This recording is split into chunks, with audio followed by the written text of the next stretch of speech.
naman mga kapugay, ay papasilip ko lang rin sa inyo mga pinapinturahan ko sa tropa natin na si Boss Novo. Ari nga ho pala ay crankcase ng ating drag bike, pasensya na kahit medyo magalbok-galbok ho.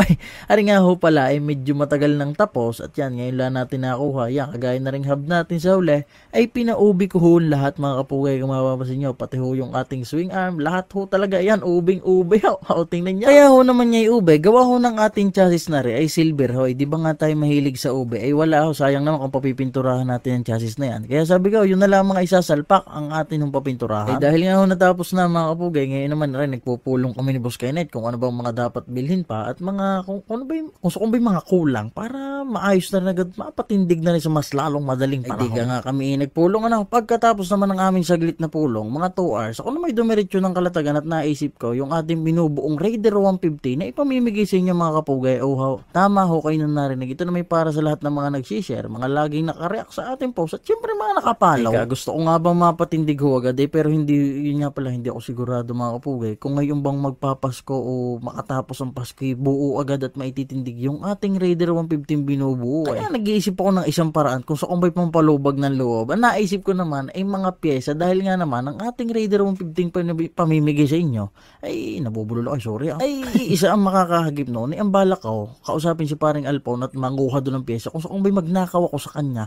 Hindi, kumbaga mamigay ba ng mga halimbawa APR flat seat, yung mga normal na madaling nating isalpak sa mga motor-motor natin para syempre kahit pa paano medyo madami ang makatanggap at marami tayong kumbaga maipamigay natin. Basta sa susunod babalitaan ko sa pangyayaring yan. Basta sa ngayon samahan niyo muna kung magagawa kung ano mga dapat gawin din sa patch. Ay kung mapapansin nyo kanina mga kapugay ay bulok na pala ang chassis ni X4 kaya kahit mga nagagawa sa patch yun ay yan kagaya ng Tio Ryan, ng Tio Nante ay nabahala ko muna ang isa sa kanila, ang Tio Ryan. Kahit inaayos nila ring itaas nga, inaasintahan mo, ay tawag dito, pinupustihan muna bago asintahan na rin daw itaas na rin. Pa third floor na mga kapugay. Kapirasong update din ho pala rin sa patch natin. IDR na, hindi na nagsayang ang Tio Ryan ng oras kaya ginrider na agad ang mga bulok at papalitan namin kung ano maganda at kung ano bang dapat din. Ay habang ang Tio Ryan naman nag-grinder doon, di ako bumalik din sa aming mga kalasan nga din kung ano mga dapat magawa. Nadali pa ako din kay pick na motor na Diyos ko pa. Tapos rin nga ho, ang ating pamimigay na Raider 150, atin na uling si Silver at nang matapos-tapos na nga ito at maya may tapos rin nga pala mga ilang tropa din nagbababrush na kung ano mga dapat linisin niya, tagas pang laway. Aray binabrush nila siya at kung ano mga dapat pang linisin, mga aloy-aloy na nagkatasik ba? Gayo. Ay di sabi wala na ba? Wala na ba? Sabi ko hindi, aray meron pa isa. Sabi aray lang, nakaw, aray dinalhan ko pa uli lang isa pa.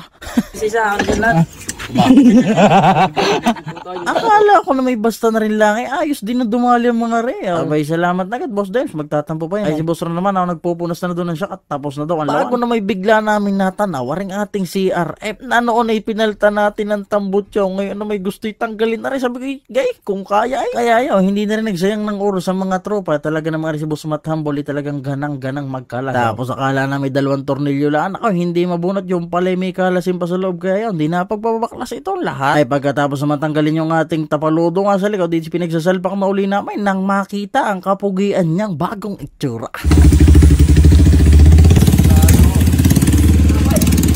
Gusto bagay yun?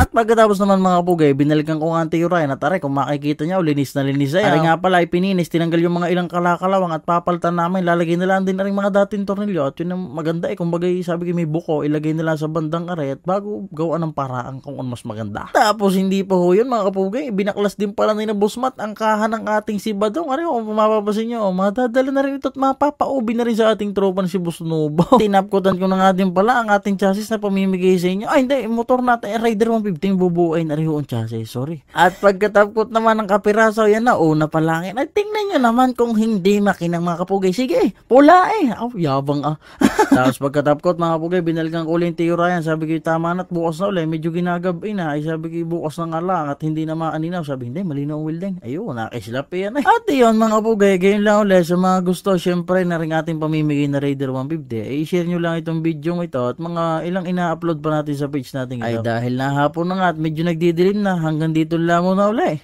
Love ya.